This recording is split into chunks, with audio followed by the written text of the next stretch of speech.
Kateboards is all about inclusion and progression and getting women to feel really supported and really welcomed into skateboarding. I wanted to create a female-owned brand that had to do with quality and had to do with women being the forethought of everything that we do. We focus on community a ton. We have skate meetups twice a month where women of all levels and all ages can come out and feel really welcomed. We collaborate with female artists to create the graphics for our skateboards.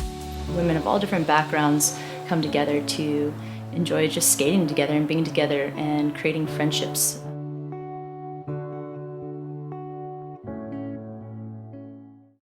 These guys are awesome. They're so awesome.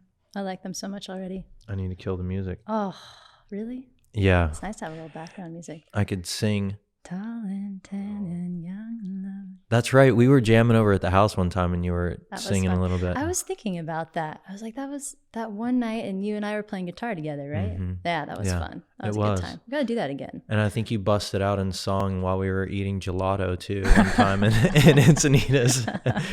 Oh, that makes sense. Yeah, by demand of Megan. Yeah. That makes sense. Right. I think I was on the spot with that one. I was yeah, like, here we go. All right, we got to practice. If we want to do this in front of people, we got to do it now.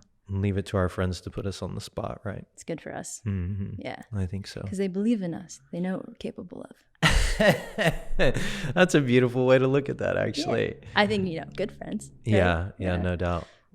No doubt.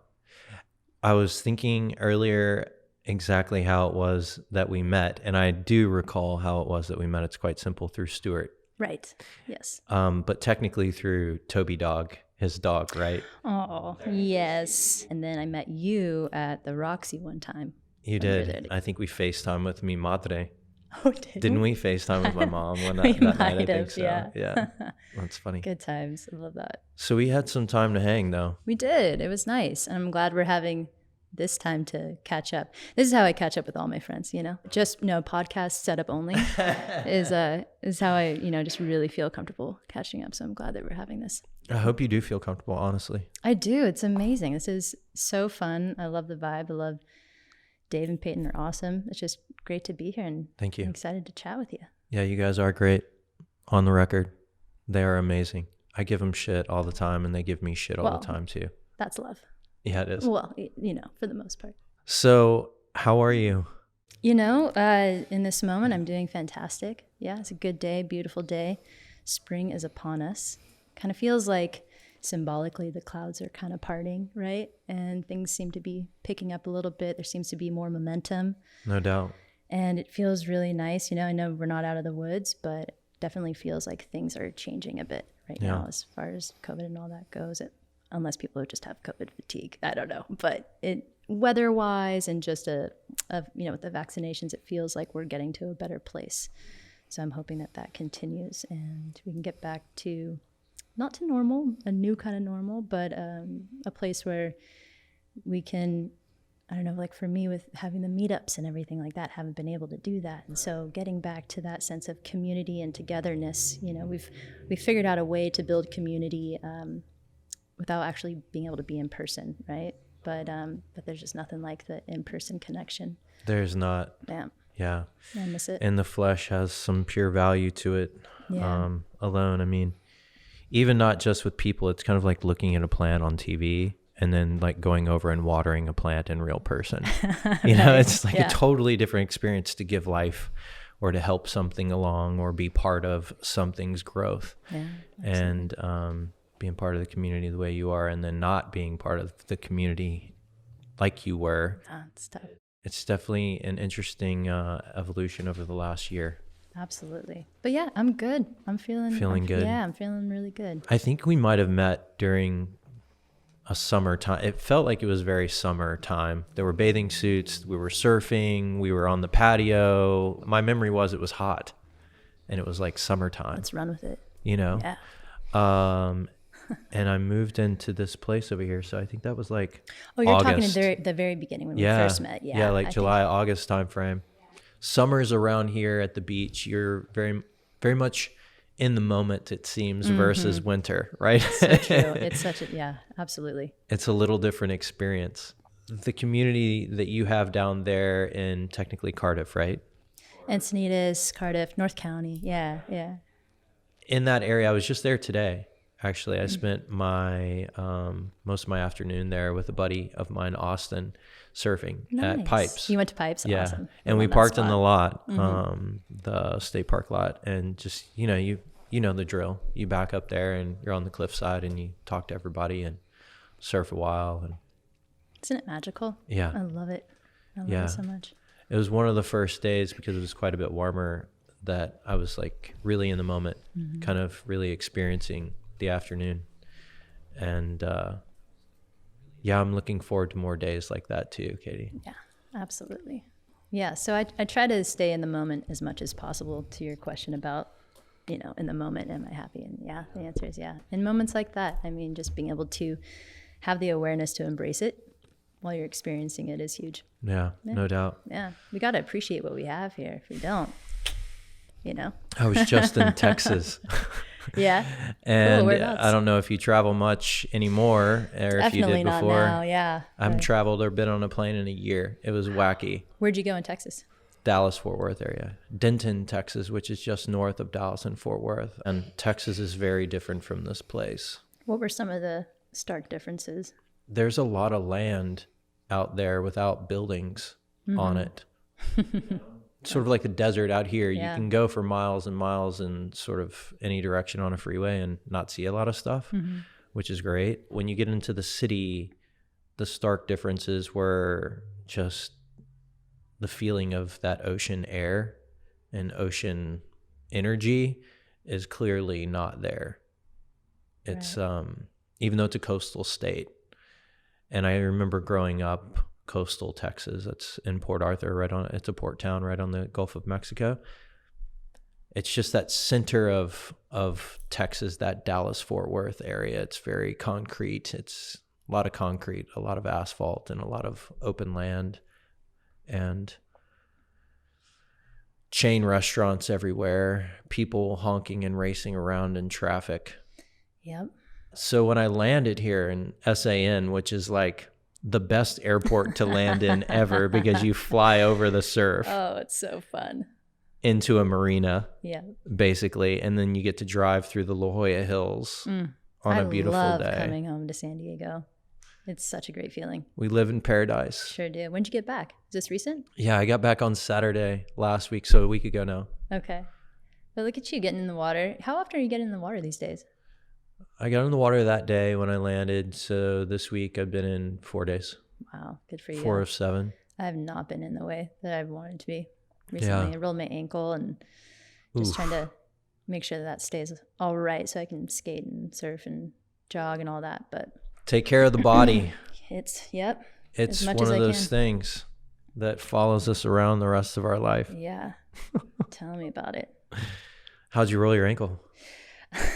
Is that a good story or a bad story? No, it's not good. But I just, I'm usually pretty aware when I'm doing things. And I was walking with my best friend, with Petra, and we were coming down this hill, and we had done, the Annie's Canyon Trail in Solana Beach. No. Okay.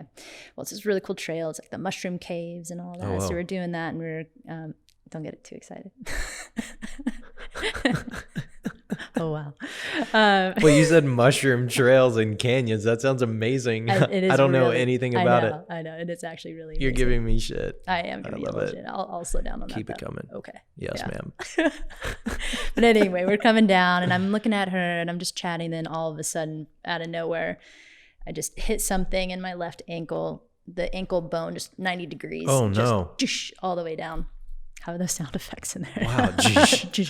But and then it was kind of like you just kind of hobble for a second. You go, okay, we're all right. We can make it. And you're like, as far away as I could be from the car. Well, we walked all the way from another spot, so it was even longer. Dang. But it was all right. But that was like a month and a half ago, and it's still. So I don't know if it's my age or the sprain. No, ankles and toes.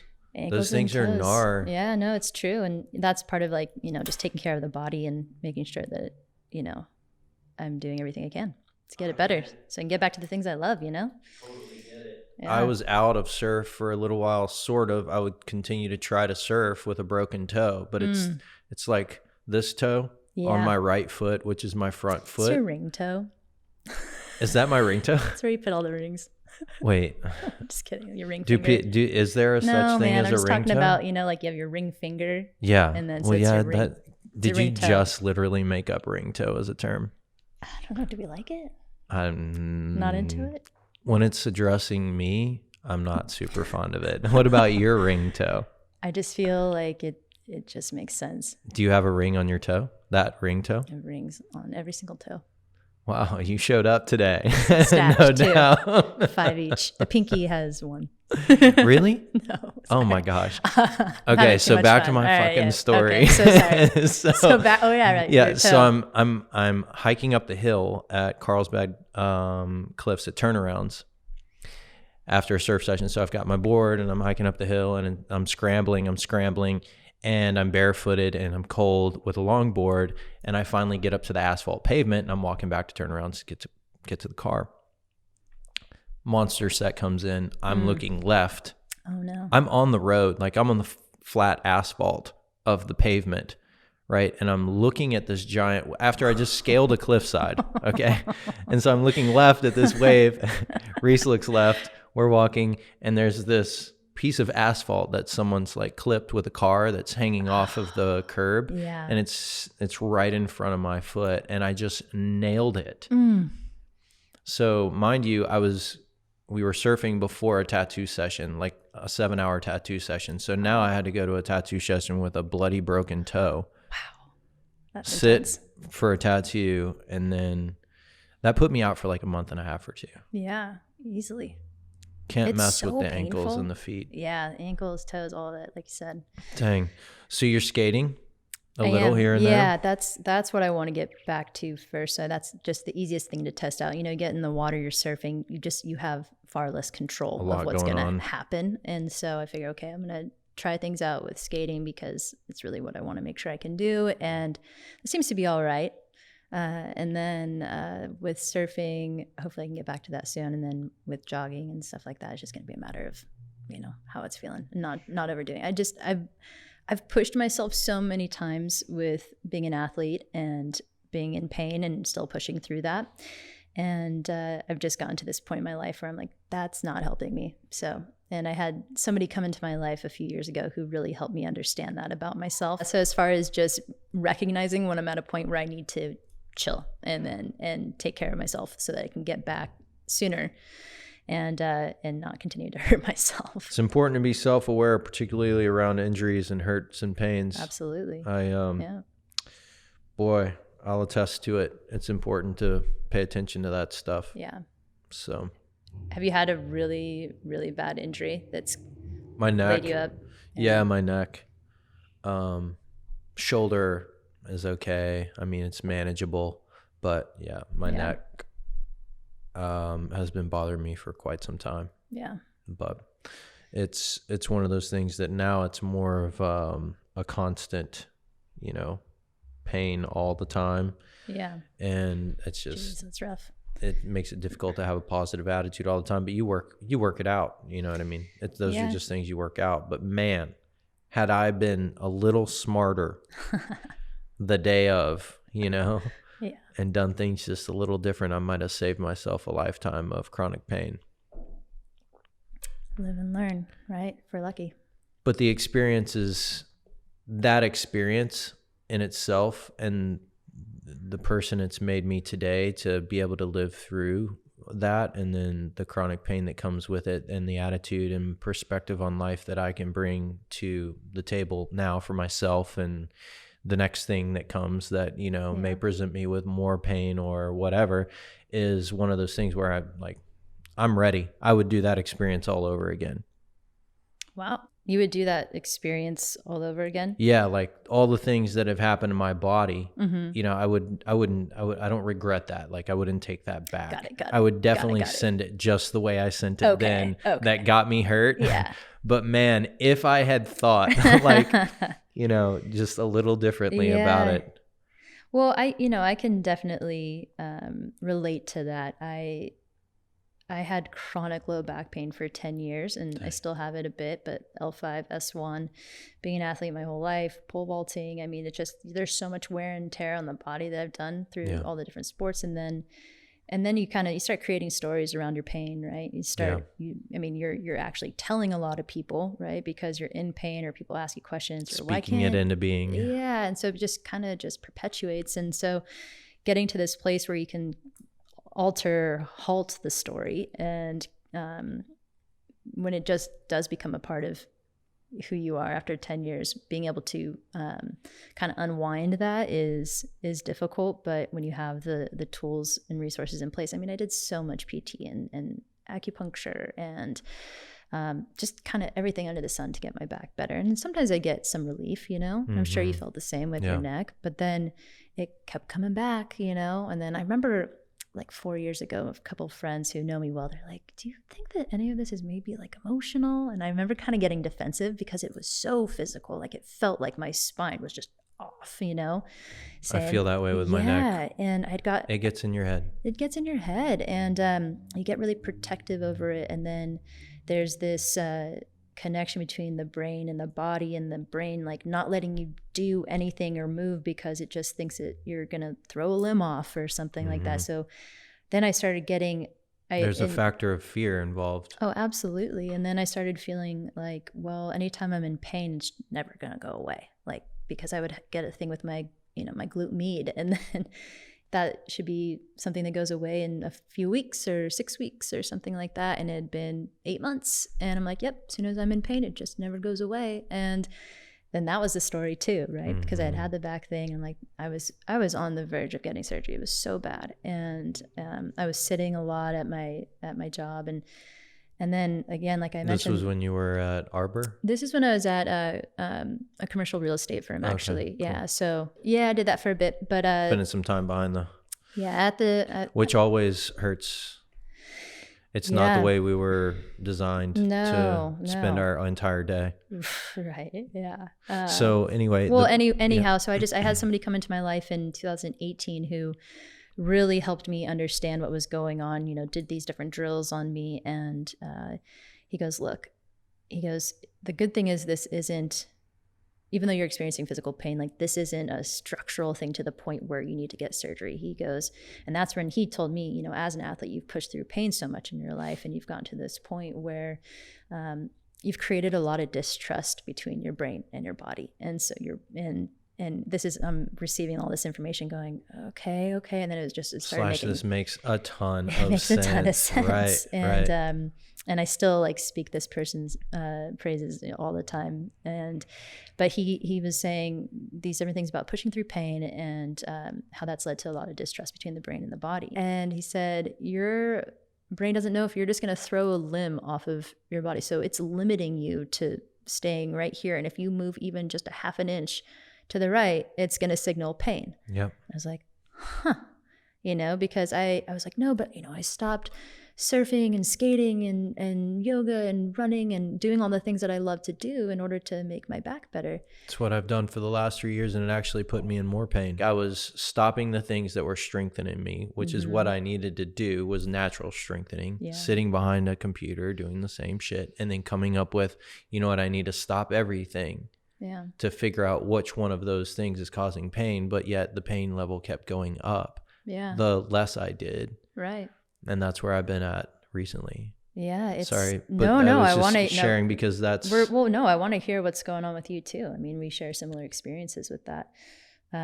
So I said, okay, so I stopped doing all these things that I love too, right? And talking about kind of like the depression that comes with not doing the things that you love and not moving and all that. So it was just a low point, and he goes, okay, but so you've stopped all these things, but what about when you just, sit down or stand up and you're in pain? I was like, well, yeah, I'm in pain and I'm upset with myself for being in pain, doing something so simple. And he's like, cool. So now like you're upset with yourself and you're in pain. And he's like, that doesn't sound very fun. I'm like, no, it's awful.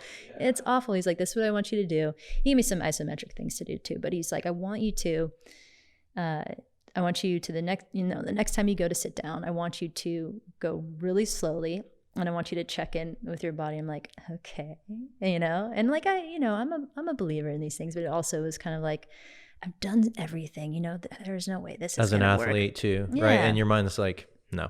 You want me to sit down slowly? He's like, I want you to sit down slowly. And he's like, if you experience any pain, I want you to stand back up and do it again without pain. I want you, when you stand up, if you stand up with pain, I want you to sit back down and start it over without pain. We're going to train your brain to trust, your brain and body, they need to trust each other, And so start doing that.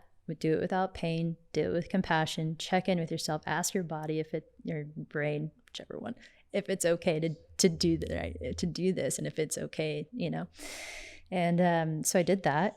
So I'm like literally sitting down. I'm like, are you okay? Is this okay? And it's like, yeah, we're okay. We're all right. And I was like, okay, cool. And I was like, so I started sitting down and standing up without pain instead of just sitting down fast or whatever. So fast forward, then I started going on longer walks, and then I started transitioning into striding and jogging a bit, and then was able to start jogging again. This is right around the time that I was starting Kateboards. And so, at that point. Which was when?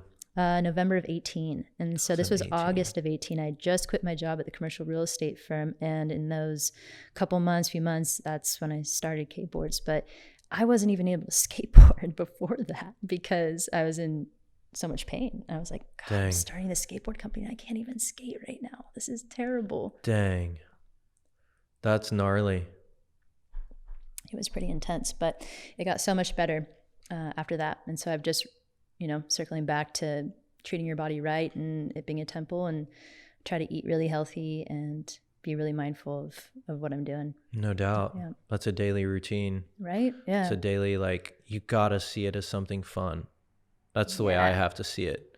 Yeah. And once you do and and you see the results, which it sounds like you're seeing and feeling better, hopefully. Definitely, yeah. Seeing I feel the so results, much better. feeling better is it's kind of incredible how much we can figure out as about ourselves and fix ourselves without these wacky solutions like fusing bones together and opening your body up to do this, and we're actually considering that as a solution when really we just needed to have a conversation with ourselves.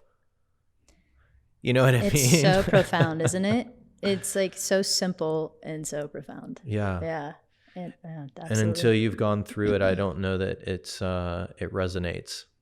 At least for me, if someone had said that to me, I would be like, cool, I'm glad that worked out for you, man. Like, sounds a little kooky, bro. I felt that way before too, and people talk about it being emotional. And so I guess just having a little more compassion around all of that and knowing that that's not a cure-all, but it's definitely something that is going to improve your overall situation, especially with the body. You've got to be vulnerable in some way to be even open to have having someone tell you to talk to yourself while you're sitting down. Oh yeah. You know what I mean? My whole life is vulnerable. But at some point you've got to just break and say, okay, I'll try anything at this point to feel better, do better, be stronger, be better. It's true. When you're in pain, you know. Yeah. I mean, I never took, and I don't knock anybody who does, but I never took pills. I think the most I took was like a naproxen or something like that, which is as needed or something. Yeah. I always want to feel what's going on. I want to know what the source is. So anyhow, enough of back pain and right. Pain. Yeah, okay. At least it's on a positive spin. Yeah, right? definitely. Absolutely. So you're feeling good, you're feeling strong, you're looking forward to getting out and about and doing some skate stuff with the girls. Absolutely. The women of the world. The women of the world. Yes, I can't wait to get back to the skate meetups. I've missed them so much. And it just, just doesn't feel right at this time to promote group gatherings, even though we'd be outside and be, socially distanced. It's still, especially with January and February, it's just so tough, But I mean, we're very socially distanced right now. This is you're right. This is way more than 6. I can hear. I know, you're right here. That's right amazing. Here, yeah, it's kind of it's amazing. It's like you're right here. The skate meetups. I've had some friends that have gone to your skate meetups. They're quite a thing. They're so fun. And it's just fun. Man. Tell me about that. So with the meetups, it is for women and all women identifying, who of all levels and all ages. And it's just an opportunity to get people together and have fun. And it's such a vortex, you know, once you get, That's a great word to describe it. Yeah. And it's so positive too. I mean, the moment that, you know, one person comes in and the next person, there's each person that gets added in, it's like everybody's smiling. Not a requirement, but like it's just hard not to, you know. Girls walking up with boards and they're all about to skate together and have a good time. Thank you. It's like, anyway, it's something that I mean, when I started skateboarding as a kid, I didn't have anything like that. So you can go ahead and grab the water, dude. Oh, sorry, I can do this too. Thank you. Thank you, Peyton. So, you know, as far as skateboards goes and all these different aspects of it, and the meetups being one of them, I mean, you're putting myself out there too, going, God, I hope people show up for this, you know? Oh my God, I'm the worst at throwing parties. I'm the worst. I get so anxious that nobody's going to show up. I mean, I'm like, well, if one person shows up, I'm stoked. That's great. Then we're going to skate. We're going to have somebody and awesome have a blast. Thank you so much. Absolutely. And that's just what it's about, is just having fun with the girls and creating this really safe and supportive environment for them to skate. And honestly, I've had a ton of people come in. It was their first time skateboarding and they're really nervous. And for some people prefer a group environment to share. Then, well, if I don't know, for me, like sometimes I'm just starting out, like I don't necessarily want to go to a group event. I want to like kind of do a one-on-one type of a thing, but then it's really cool that there are a lot of these ladies who have turned out who it's their first time, or they heard about it through a friend and they show up, and I just get so excited when people show up. To me, that's just the biggest thing, you know. That happens with the private skate lessons too. We always start out in the grass and I chat with them, and I always have a questionnaire before they come to the skate lesson, just to get to know them a little bit more and where they're at. And then that's so cool that you give private skate lessons. Oh gosh, I mean, I wouldn't do Kateboards without the lessons and without the community. It's just, I didn't even know you did skate lessons. Yeah. That's so cool. Oh, thanks. And it's really great. It's so fun. I mean, there's so much to say, but you know, it's such an altruistic like approach, and I just love seeing that spark of joy in other people's eyes when they went from thinking they couldn't do something to being able to do it. And that's so much what this is about, is, you know, and this is, again, it's for all levels. So it's people who have been skating for years. I want them to be like stoked on what's going on with skateboards and want to ride the boards because they're quality boards, and graphics is designed by female artists, and I love that. Something that's just for them in a world where things are kind of just handed off in a sense, you know, not to make it sound negative or anything, but there's just so with the private skate lessons, you know, that is just so fun. Like I mean, and I'm talking 4-year-olds. Like I had this one 4-year-old. I can't. It was the cutest thing. It was so sweet. At the end of it, I sit down on the skateboard, so like we're eye level, and I'm like, you know, you did such an amazing job. I just want to say I'm really proud of you, blah, blah, blah. Oh my gosh. And she just looks at me and she just stares at me for a second, and then she just like arms out and like throws herself at me and hugs me. I'd have cried my eyes out. I might have teared up a little bit, Man, you know. It's just, I'm such a sucker. Sweet. The best thing was that same girl, she comes up to me at the beginning, she runs up like gear on, just helmet, pads, you know, fired up, runs up to me, stops right in front of my face. She goes, I am so excited, but I'm so nervous. She's oh my gosh. 4. Yes. And I was like cracking up. It was so cute. But, that's perfect. You know, so there's, and then you have, you know, people in their 20s, and you have women in their 40s, and mothers who are looking to connect with their daughters, and you have all these different ages and walks of life, and it's so beautiful. And I love all the differences. I love the similarities. I love the fact that people think that they can't do something, but they still decide to show up and try it anyway, and then they learn that they can. And it's just interesting to hear people's differing opinions on why they can or can't do something too. Like, no I'm doubt. too old to do it. Mm-hmm. No, you're not. No, you're not. You can totally do it. I mean, I've had one of the gals who comes to the meetups is 60, I believe, and yeah, it's fantastic. And she's kind of starting out, or she's been skating most of her life? She's a surfer, but then just started skateboarding, yeah. That's awesome. Yeah. So I've had some of the best experiences with friends on or during skateboarding. In fact, I was in a wedding as the best man. The last wedding I was in was on my birthday.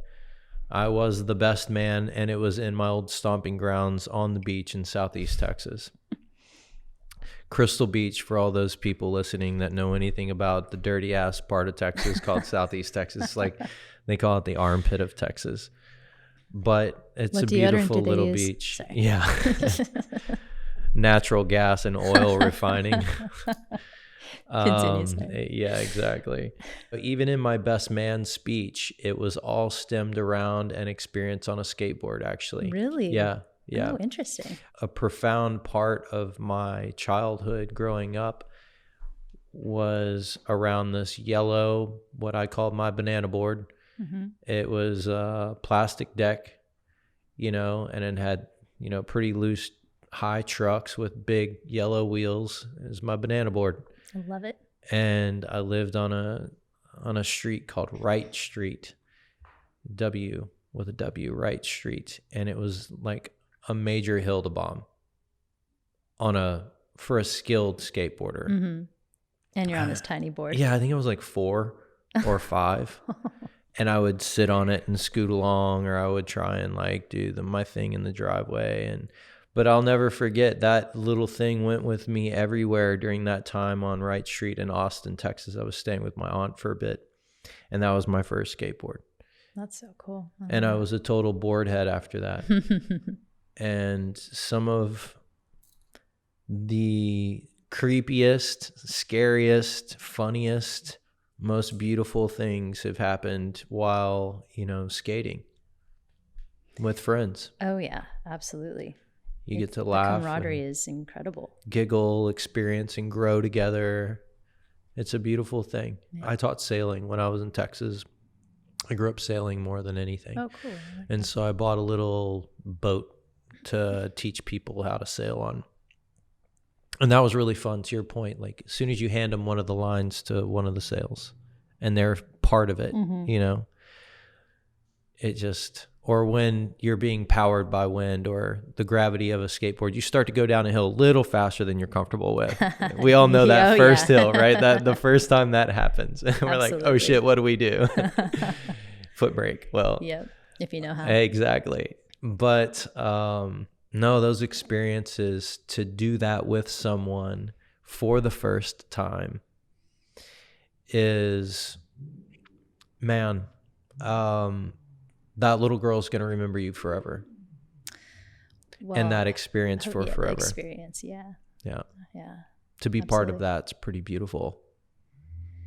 That's what it's about for me, It's I would love to sell millions of skateboards, right? That'd be great.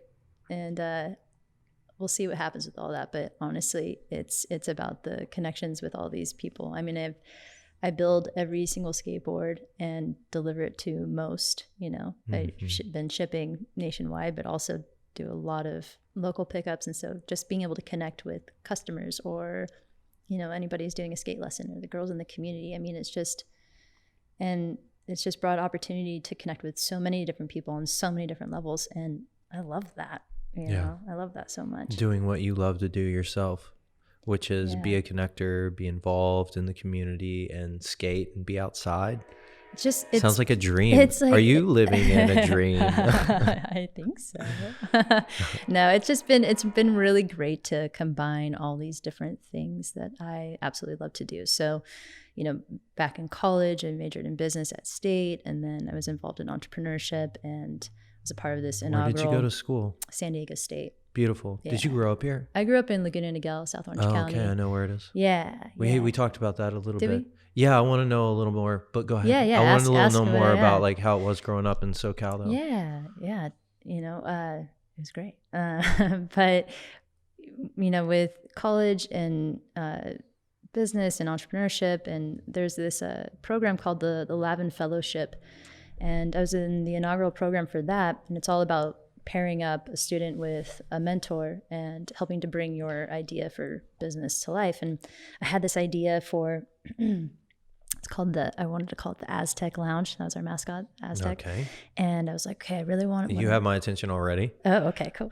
So what I really wanted to do was create this space where it was a membership-based thing. You'd walk in, there'd be a barista, you'd like all the coffee and food that you'd want, and then you'd go into the back, and there'd be all these different study rooms based off of like how you study best, like quiet rooms or communal or music, TV, and like That's so cool. there'd be different like little offices and stuff, and then bring in the professors to do study hours, and that was part of the membership. So I was really excited about it, right? I was like, I had the whole thing envisioned. I saw the future for it, and then I remember it getting slammed pretty hard, like shut down pretty hard by a couple people, and at that in the program, you mean? Not in the program per se, but it was actually because of somebody associated, but not a part of that program, and it really struck me down because I was so excited, and then it just, and that's a lesson too. And especially when you're younger, and we're always impressionable, but I felt really impressionable at that time. And so I felt like, oh, this isn't a good idea. I shouldn't do this. And I feel like that's kind of what WeWork turned into, or like some of these co-working spaces, right, is kind of what that evolved into.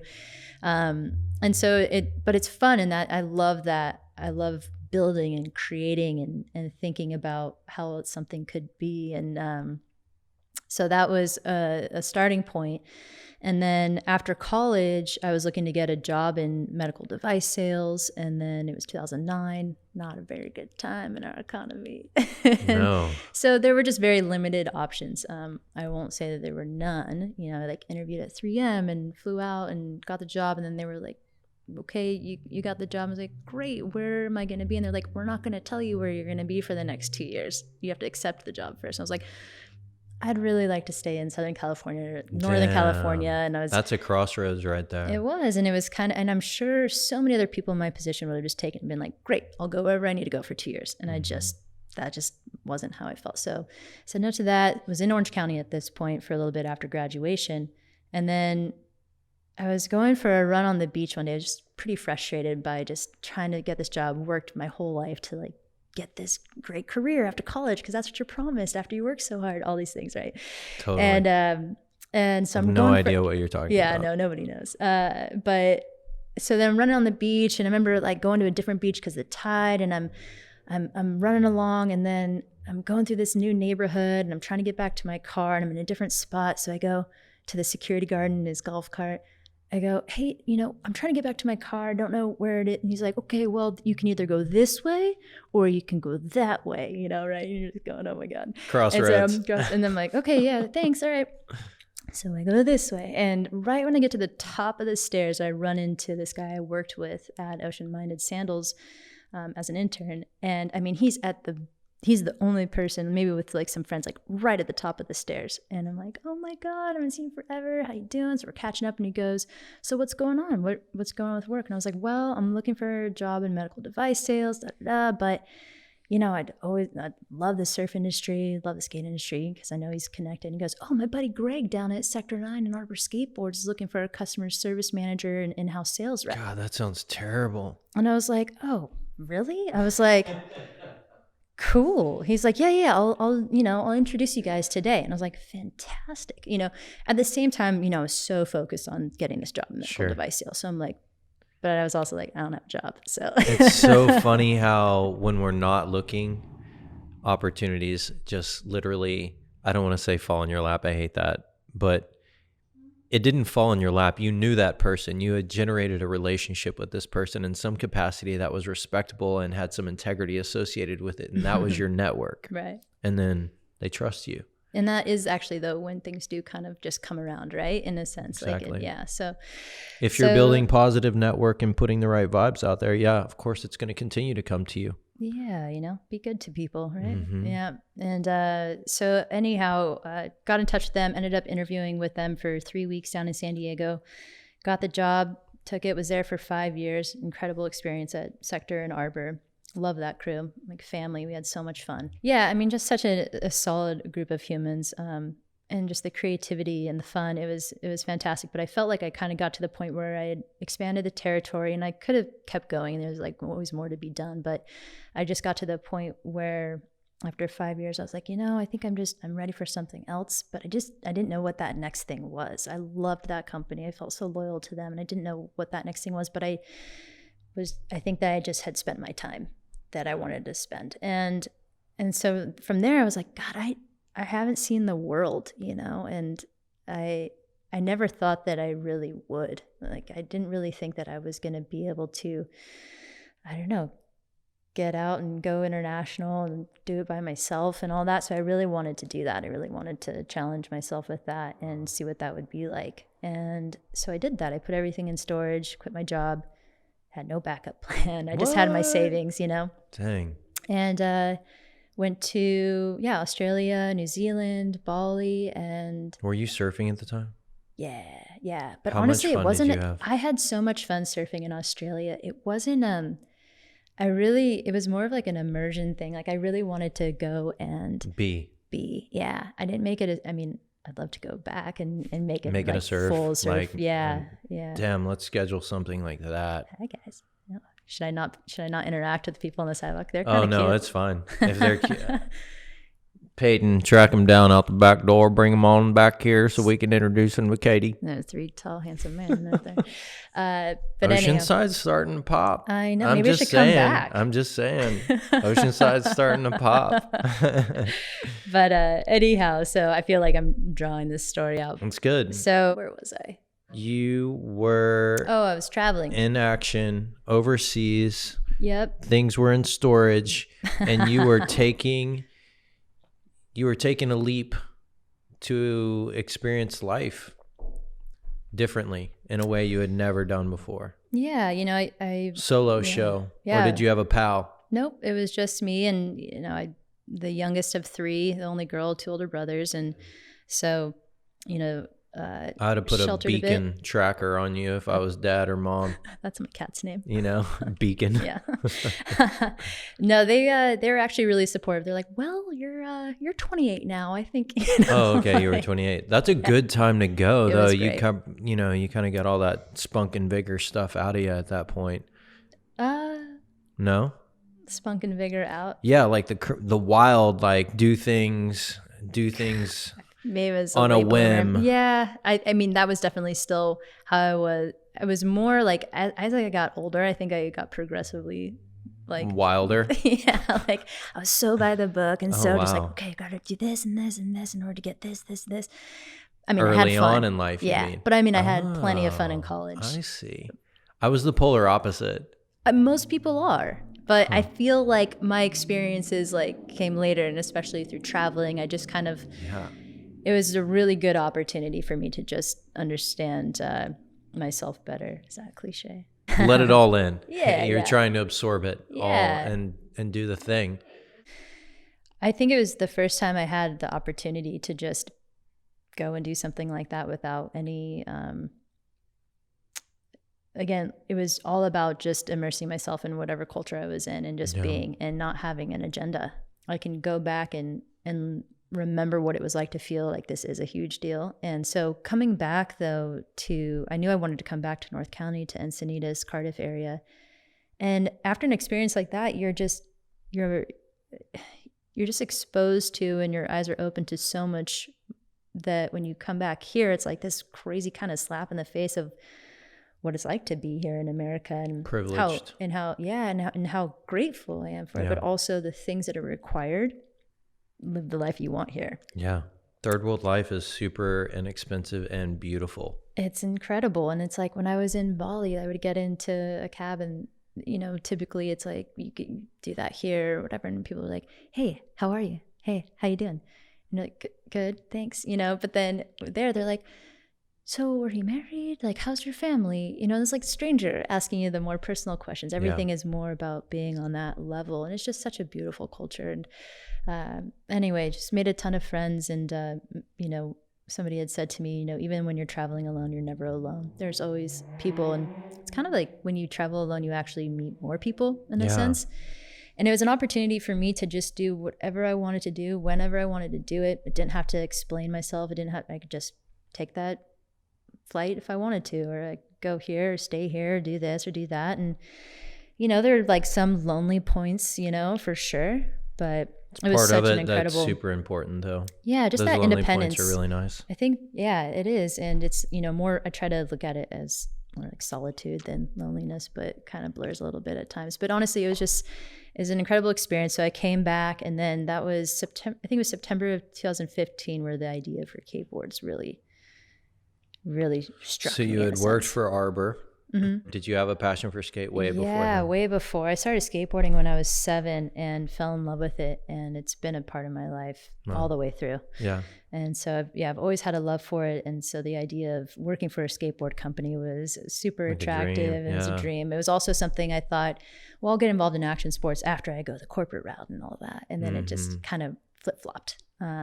But yeah, so I worked for them for 5 years, and just honestly, that experience was it was incredible because we were attached. So we had the offices attached to the factory and attached to the warehouse. So it was really great for me to be able to, I've always loved understanding how a whole business works and seeing every side. And so you had the whole operation there. This was putting it all together, putting all the pieces together in real life after you got a degree in it. Exactly. No, that's it.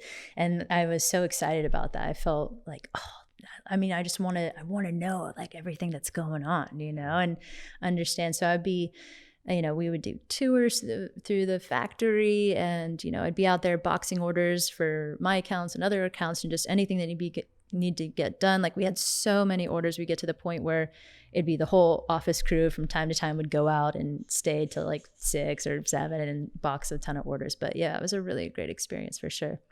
And I wasn't thinking about starting my own skateboard company. When you start to put the nuts and the bolts together of the process and see it at scale, you begin to see more about what's possible.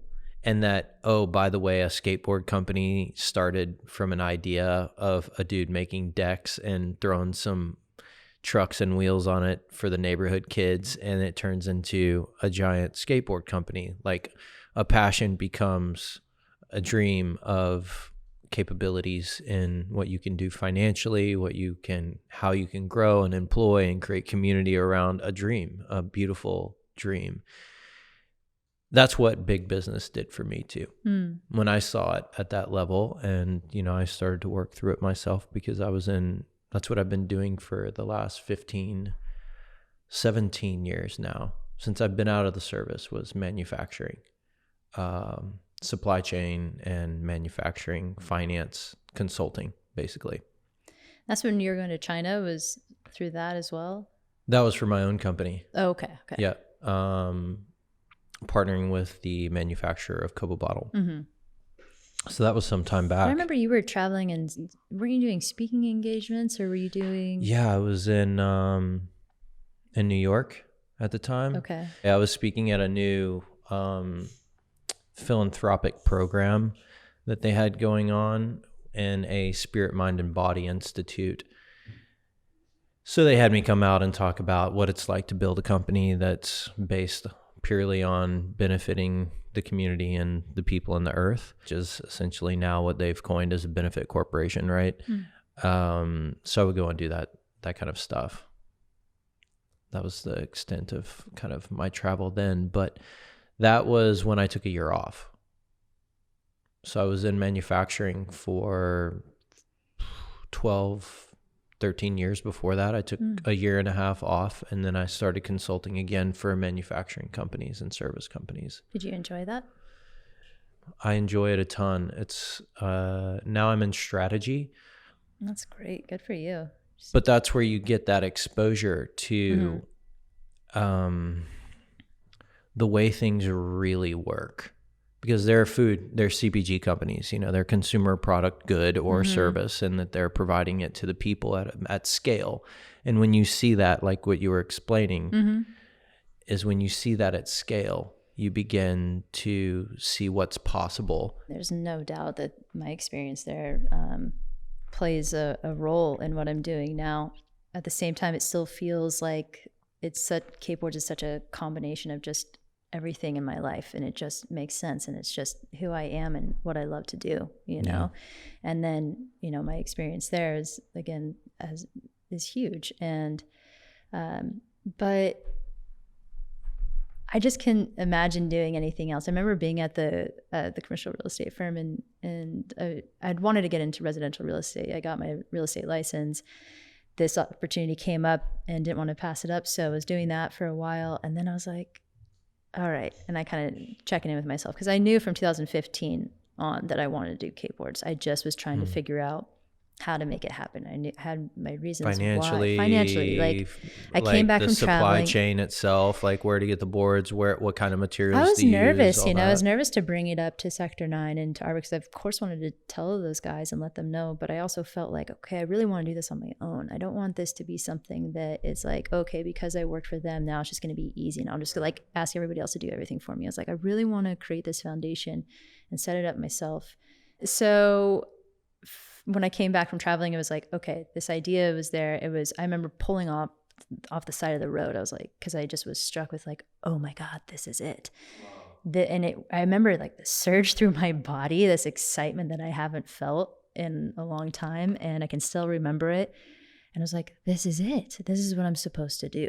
I'm supposed to make skateboarding approachable for women of all levels and make it something that's quality boards and it's just for them, and make it so that they enjoy it and have fun and know how great it is and know that they're welcomed into it, you know, because they're skateboarding, the culture is fantastic. It's like the best. It's so great. But it's intimidating, you know, or it can be.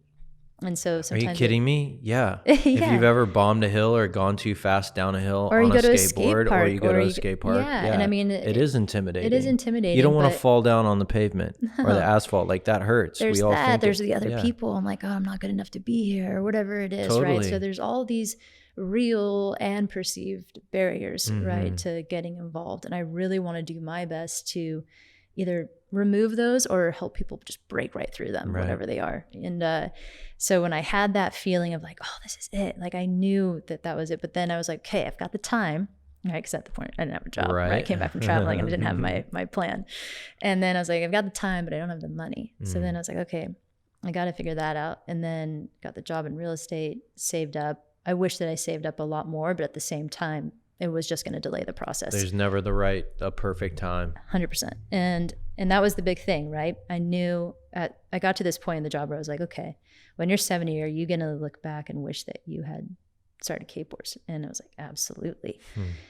And the idea of not starting it was scarier than the idea of starting it. Isn't that crazy? Yeah. And I was like, I got to do this. This is it. So crazy. And I'm someone who I don't like, you know, the lights on me much, you know, I don't like the spotlight, and I didn't like putting myself out there that much, being vulnerable on a public level, you know, I mean, being vulnerable with my friends and my family, 100%, like that's me to a T, like, you know, but putting it all out there. I've seen some side of that. Yeah, for sure. Yeah. For sure. You've got a silly, fun side of you. Or just even like exposing those depths of who you are, right? I can do that really well with people I trust, but it takes a while, type of a thing. But so with Kateboards, everything is vulnerable. I feel vulnerable and out of my comfort zone every day, right? Because either directly or indirectly, because again, if it's the meetups and wondering if anybody's going to show up and have a good time, or it's the skate lessons and did they get out of it what they wanted to get out of it, and do they feel more confident and encouraged to go do this? I hope the boards sell, you know, like I hope this artist wants to work with me. You know, it's like all these things that you feel excited and confident about, but you also, it's a whole other side, is the like, I don't know. It's crazy. That's, if you were to look up the definition for entrepreneur, you just said it in like 200 words. You know what I mean? Yeah. It's scary AF. Yeah. You're connecting people over a vision. Man. That's why you have to believe so much in what you're doing. Crazy process. It is. It's a crazy process. But that's why starting something that doesn't matter to you. I mean, people go into things for money all the time, and they're detached from it, and they know what they're doing, or they don't, and they learn, and they can turn businesses and all that. But especially when you're going into something that you're so passionate about, that's so personal, that's so close to you, that matters so much to you, you know, it's just even more all encompassing as far as everything involved. But yeah, I mean, it's great because this has been the biggest learning experience of my life. And I think everything has prepared me for it, you know, and I don't feel prepared a lot of the times, but it's, you know, it's something where you're just constantly learning. And that's, well, and that's what's true, right? It's like anybody who's like, oh yeah, I know exactly what to do. No, everybody's figuring it out. Everybody's trying to understand it better.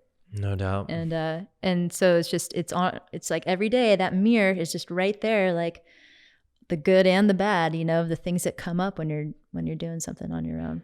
But the amount of support and feedback, it just drives me so much, man. It's so much fuel. Like I'll get direct messages, I'll get texts, I'll get emails, in-person stuff of people saying like just beautiful things about how skateboarding has changed their lives, or they just feel more connected. And it's not just about skateboarding, you know? It's about, oh, go ahead. What were you going to say? No, I was going to say I've chatted with some of the gals that have been to your meetups. And you're right. It's not just about skateboarding. No, it's what I hear more about is not the actual skateboarding itself, but how cool all the girls are and the friends that they've made there. Yeah. Every single time that I've spoken with some, and I run into them in the water, or, you know, down in Cardiff on the beach, or, you know, Kirsten knows you and has, I think, gone to one of your meetups. And so, and I don't know if you've seen her videos. She's amazing. She has a podcast she shoots in here also. So cool. But I saw the one that you guys did together. Okay, cool. Yeah. She has her own podcast and YouTube channel and that's awesome. iTunes podcast called Who Wears Your Pants. It's actually brilliant and hysterical, and you learn a ton about her in a very short period of time, sometimes more than we want to know. But she's a powerful redhead. She's a powerful woman and a powerful redhead. Combined. And she gets out. So she's an example of one gal that we've connected through too. But all of them say that their takeaways were, oh, I met this girl, and they have a whole story about that, you know? And that's what I think is so cool. And the more I was thinking about this, and the last I heard is why I wanted to talk to you actually, is because it is way more than skateboards, you know? Kateboards is much bigger than just skateboards. Right. It's much bigger much bigger than just the skate experience. Absolutely. Or learning to do something new for the first time. There's something freeing about being in motion outside on a board. I don't know how to explain it. I don't know that I have words for it, but I live a few blocks here on what they call the white streets, because they're instead of asphalt, there are these concrete streets. Unfortunately, they have these huge gap between the concrete. Oh, I know those streets. Blocks. You know those streets. That's right. You used to, so you know the hill I'm talking about. Mm-hmm. You can take this hill from Alberta or Leonard. Mm-hmm.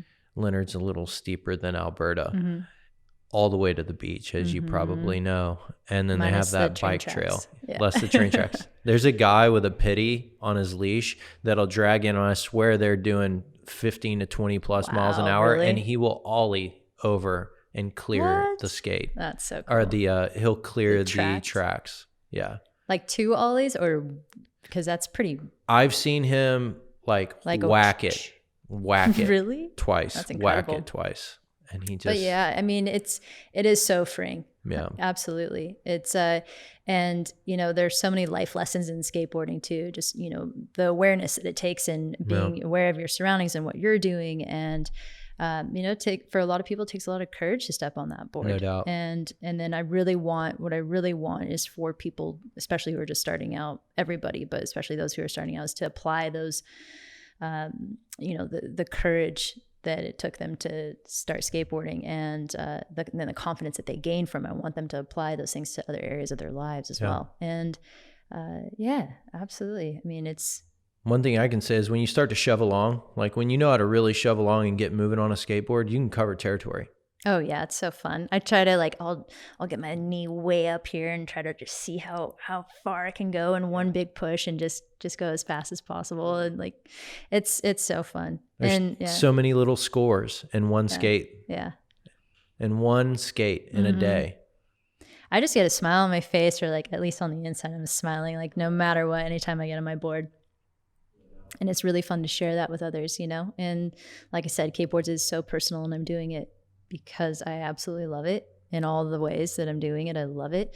And it is absolutely for others as well. Yeah. So. What's it like being an entrepreneur and doing the gig and being a young woman, owning your own business, making all the moves, designing it, starting it constantly? That's not only your well-being, but it's your happiness, it's your creation, it's your baby. How does that, like, that's a lot of weight, but yet at the same time, like, that it's a joy, as you just explained, in such a way that cannot be, you know, no one knows unless they've gone through it, kind of thing. But like, to be an entrepreneur living in Southern California, doing the thing, how was life? I mean, it must be amazing. Is it hard to have a boyfriend? Keep relationships that, like, when you're working basically all the time, I assume? It's so many different things. And, you know, I would never put out there that it's perfect and great and glamorous and amazing all the time. There are a lot of, you know, points where it's really tough. And especially in this last year, you know, there was so much momentum with Kateboards. And then when COVID hit, it was like, boom, it went, boards sold out immediately. And you're like, what? This is crazy. This is great. And then couldn't get any boards because the demand for skateboards just went through the roof. And then the whole supply chain was disrupted because of that. And then all the top companies were tripling, quadrupling their orders. And then even they weren't able to get orders too, but then they were prioritized. Totally understand. But, you know, for the little gal like me, I wasn't able to get boards. So at that point, it was tough because no boards, no meetups, no lessons, and you're just holding on and talking to yourself a lot. You're like, okay, you know, you're like, well, what's the move? What's next? You know, and but I wouldn't have it any other way. For all the things that I'm going through, I really trust that this is what I'm supposed to do for now until the foreseeable future. So having faith in what you're doing and having faith in yourself and knowing that what you're doing is for the right reasons, and really being able to hold on to your vision even when things get really tough is just proves to me even more that this is what I'm supposed to do. So, but it's a lot of being assertive and being patient and being assertive and being patient. I mean, the amount of patience, right? Like, especially in a world where everything's go, like immediate, you know, instant gratification, and you have to wait and you have to be patient, and then you have to know when it's time to jump on it, and you have to prep and plan. And, you know, I can't do this on my own. I have so many people who contribute to Kateboards, photographers, artists, everybody in the community, anybody who buys a board, like everybody's a part of this. And it doesn't feel like it's just me, and nor do I want it to be just me. I don't want this to be about me. I want this to be about everybody else. I'm not trying to be a hero here. I want to just do things that I love and help others along the way. And this seems like the perfect way to do it. But honestly, it's, yeah, I mean, and, you know, relationships just flourishing through COVID, just flourishing. Yeah, it's really great, really easy to date. It's so weird. No, but, you know, that's a part of it too. And, yeah. But, you know, this is my focus, and I do my best to not ignore the things that and the people I love in my life. You know, I never wanted to get into business to have that be my life, you know, completely. It works out well that this is something I love doing. Have I mentioned that yet? But more so, I don't want to be the stress ball, you know, who can't, you know, function or hang out with her friends, or show up to the family events, or be present when I am there. You know, to me, it's really important to be present for all of those things. And, you know, I could take some of that value from what you just said, for sure. You know, not be consumed by work. Yeah, and it can be tough, you know, and especially That's the thing. When you put yourself into something 110%, you know, it requires you to change things a little bit sometimes. But I try to prioritize the things that matter most to me. Yeah. Yeah. So, I mean, there's a lot to say with that. And your passion for all this, where do you think that comes from? Is this a nature versus nurture question? I've always had a passion for sports and movement and being on wheels, and I've volunteered most of my life, and I love creativity and building, even more so connection and relationships. So being able to, again, combine all those things, it just seems like such a natural fit. I don't know. I guess that would be where the passion is. You know, those are the things that I find a lot of depth in simplicity. I find a lot of depth in just the simple things in life. And so from that comes the passion to continue those things. And, you know, sometimes it'd be nice if I could be fine working at a desk 9 to 5 and making a stable, you know, living. But, you know, we have this one chance to do the things that matter most. And so I'm in, you know. I get that. Yeah. Yeah. I'm in, and that's what drives me, is continuing to do the things that align with my soul and like what align with what makes me feel just really alive. Because I've done the things that make me feel like my things are just getting dampened, and or just shoved down rather. And I just can't live like that. I've tried and it just doesn't work for me. So fine, like getting to this age and getting to a point where you go, oh, I know myself better. And I'm not going to resist against that thing anymore. I know that this is what works for me and this is what doesn't work for me. So I'm going to go for this. And that's where I'm at. Yeah.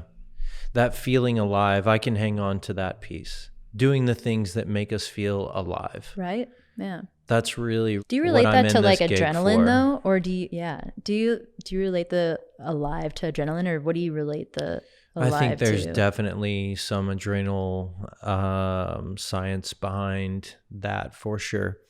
But no, I wouldn't relate it directly to that. I think that the experience itself, and I've been a wild guy all my life, doing all the things that I probably shouldn't have been doing, but I made it.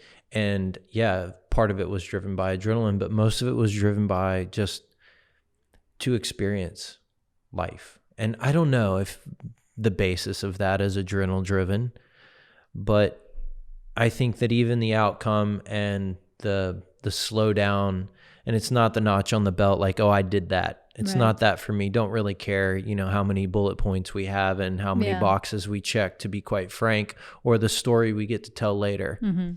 It's not that for me. I enjoy telling the story. We all do, whenever the time is right. But gosh, I think knowing we're capable of doing the things that we want to do is really important for me.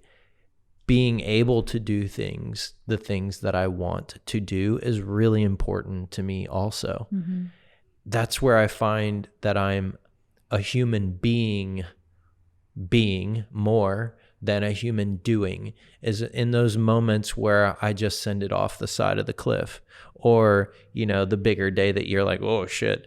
So it's, or, you know, whatever it is for you, on a day of skate, or, you know, whatever gets us going, whether that be get into our feels or get into the emotion or get into the nature or whatever it is for us. I think that's the experience, man. Totally what I'm in it for. Yeah.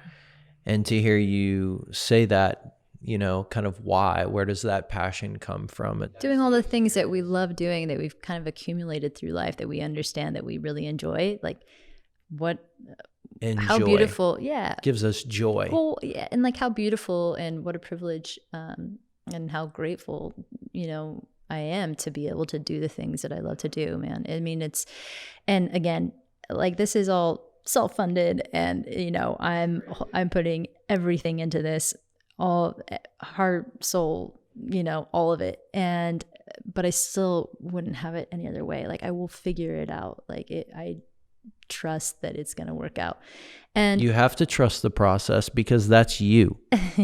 Well, it's that, but I'm like this, I'm a realist and an optimist. It's kind of like somewhere in between. I don't know what that's called, but you know, I kind of oscillate between the two. And the times when I'm very real with myself, like the hope kicks in from the optimistic side and the faith. And I'm like, this is going to work out. It just is. It's just going to work out.